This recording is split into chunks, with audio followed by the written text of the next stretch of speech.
টানা পঞ্চম টেস্ট হেরে ক্যারিবীয় সফর শুরু বাংলাদেশের। বোলারদের কল্যাণে অন্তত 4 টেস্ট পর জয়ের সম্ভাবনা জেগেছিল বাংলাদেশের, কিন্তু আবারও সেই পুরনো রোগ ব্যাটিং বিপর্যয়, যে রোগে একে একে আক্রান্ত হয়েছেন অভিজ্ঞ মমিনুল হক, লিটন দাস, মেহেদী হাসান থেকে শুরু করে তরুণ জাকির হাসান ও মাহমুদুল হাসান জয়রা। জাকের আলী সেই ক্ষত সেরে ওঠার চেষ্টা চালালেও সেটি জয়ের জন্য যথেষ্ট ছিল না। ফলে ওয়েস্ট ইন্ডিজের বিপক্ষে 201 রানে হেরে টেস্ট সিরিজ শুরু করল বাংলাদেশ। এ নিয়ে টানা পঞ্চম টেস্টে হারল লিটন মিরাজরা। ভারতে গোহারা সিরিজ 2টি টেস্ট 3টি টি-20 শেষে দেশের মাটিতে ফিরে দক্ষিণ আফ্রিকার কাছেও 2 টেস্টে ধবধোলাই হয়েছে বাংলাদেশ। ক্যারিবীয় ভূখণ্ডে গিয়েও তারা সেই ধারা অব্যাহত রাখল। অ্যান্টিগা টেস্টে বাংলাদেশের সামনে ওয়েস্ট ইন্ডিজের পুঁজি ছিল 333 রানের। বিপরীতে ব্যাটিং ব্যর্থতা টাইগারদের দৌড় মাত্র 132 রানেই থেমে গেছে। স্যার ভিভিয়ান রিচার্ড স্টেডিয়ামে হারের মঞ্চ আগেই প্রস্তুত রেখেছিল বাংলাদেশের স্বীকৃত ব্যাটাররা।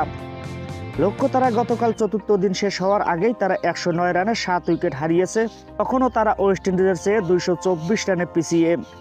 ফলে স্বাগতিকদের সমীকরণ ছিল সহজ। আজ মঙ্গলবার পঞ্চম দিনে খেলতে নেমে ঘন্টা পেরানোর আগেই ক্যারিবিয়ানরা সমীকরণ মিলিয়ে ফেলেছেন।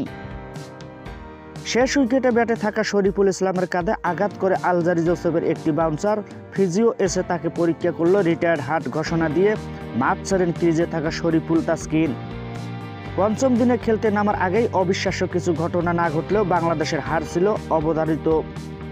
এর আগে চতুর্থ দিন তাসকিন আহমেদের পাস শিকারে মাত্র 152 রানেই গুটিয়ে যায় ওয়েস্ট ইন্ডিজের দ্বিতীয় ইনিংস, যা ছিল এই টাইগার পেসারের প্রথম টেস্ট ফাইভার। তবে প্রথম ইনিংসে থেকেই 181 রানের লিড পেয়ে যায় স্বাগতিকরা, যা তাদের জয়ের মূল পুঁজিটা এনে দিয়েছিল। তৃতীয় দিন শেষে বাংলাদেশের স্কোর বোর্ডে ছিল 9 উইকেটে 269 রান। পিছিয়ে থেকেও তাদের ইনিংস ঘোষণার কিছুটা চমক জাগিয়েছিল, তবে বোলারদের পারফরমেন্স সেটিকেই যেন প্রমাণ করেছিল।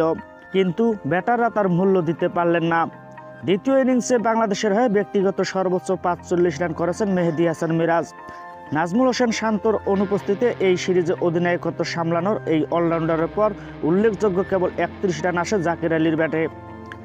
এছাড়া লিটন দাস 22 এবং মমিনুল 11 রান করে আউট হয়ে হারের পথ সুগম করেন। তরুণ ক্রিকেটাররাও ছিলেন 2 ইনিংস জুড়েই ব্যর্থ।